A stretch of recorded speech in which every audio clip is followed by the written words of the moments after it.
ખાતે આવેલ ઓડિટોરિયમમાં સાયબર સંજીવની 3.0 અભિયાનનું આયોજન કરાયું હતું. આ સમયે કેન્દ્રીય કેબિનેટ મંત્રી CR પાટીલ અને ગૃહ રાજ્યમંત્રી હર્ષ સંઘવી સહિતનાઓ હાજર રહ્યા હતા.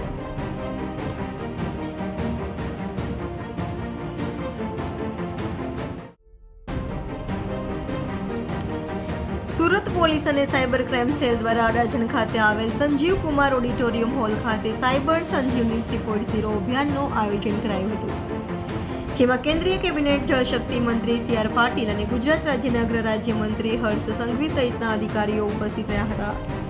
સાયબર ફ્રોડ સામે સુરત પોલીસ દ્વારા જાગૃતતા અભિયાન હાથ ધરાયું હતું અને સાયબર કેસોમાં વધારો થતા સાયબર સુરક્ષા સેતુ કાર્યક્રમ યોજાયો હતો. સાયબર ક્રાઇમમાં ઘણા પરિવાર બરબાદ થયા હોય અને ભોગ બનનાર આપઘાત કરતા હોય ત્યારે પોલીસે આ મામલે લોકોને જાગૃત કરવા આ સાયબર સંજીવની 3.0 કાર્યક્રમ યોજ્યો હતો.